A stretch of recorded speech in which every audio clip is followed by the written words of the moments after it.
Hi everyone. This is going to be a quick tour of my hideout in Path of Exile 1. So a lot of people have been asking me, what's the story behind this hideout? How did you make this? It's really cool. So that's what I'm going to do today.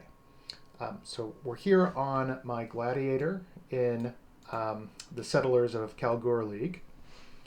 Start off at our waypoint. So I'm using the Enlightened hideout as a baseline for my particular hideout. And as you can see, we have our map device over here. We have our friends gathered. Nothing too special there. But what gets interesting is you come over here, you'll see we have piles of books that make a sort of wall. And the really neat thing is that you can actually walk through these books. Much like in real life, you can step between piles. It works here as well.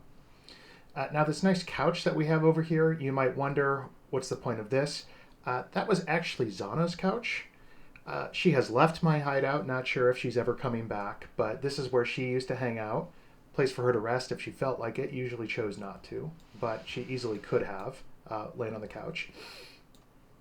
Most of my work is done here at the map device.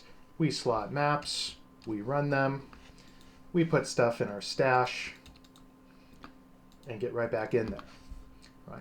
So this is where we do most of our work. We talk to these NPCs, sell things to Lily here, sometimes talk to Kirak to buy some chisels and things.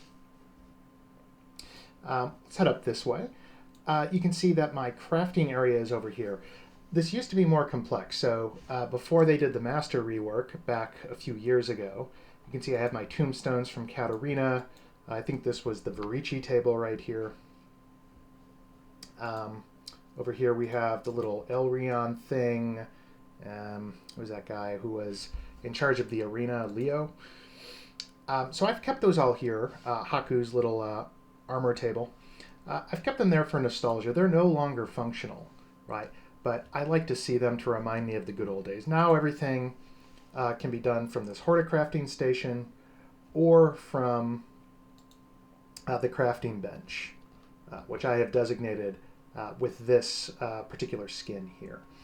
So everything we do here, we can add stuff to our items, and I can look longingly at these long lost sources of crafting. I'll head up this way. We'll go through our arch, and this is the zoo up here.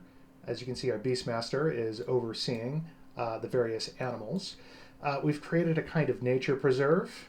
Still have some work to do. We're going to add some more trees and appropriate habitats for the different types of animals. But you can see here we have our little trilobite creature. Oh, actually, he's with me as my summoned pet. We have a phosphorescent toad. He's out here. We have a bird, a cat. They're getting along, fortunately, well over here. Type of scorpion guy. There's a frog around here somewhere. Other creatures as well, right? So this is a nice little alcove. Sometimes I turn on some rain to put in this area. They enjoy that quite a bit, at least some of the more aquatic forms of life that I have. Amphibious, I should say. We head up this way. See, we have some of our old masters here. Thane, I think his name was, or was it Tane? I don't know. Up in here, this is the library. So we have more piles of books. And we can go stand over here and look out into the abyss. If we don't feel like that, we can look at this atlas, do some planning, read some books. We have some desks over here. It's a bit of a mess, but that's how you know we're actually reading the books and not merely displaying them. Now, in the standard version of this hideout, there's actually a door here with a stairway. That freaked me out, to be honest. I was a bit scared because we didn't know where that actually led.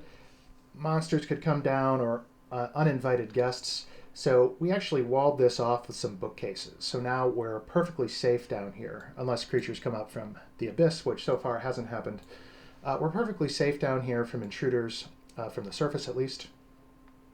The only way in or out is this waypoint, right, which is conveniently located over here.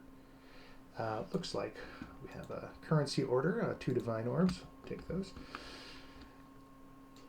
So that's about it, right? It's a pretty nice place.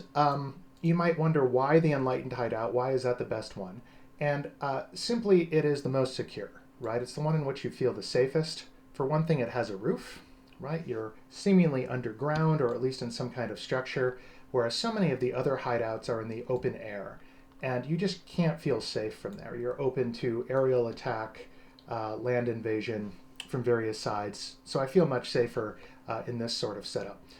Plus, it's more secure for the animals as well. And that is one of the main purposes of any hideout, certainly mine. Um, okay, so that's about it. If you want, I believe that there's a way to copy templates. No idea how you do that, but I'm sure you can look it up and copy this, or else do it manually by sight. Just pause the video. And I hope that you choose to do that. Hope you learned something from this video, and I'll talk to you next time. Bye.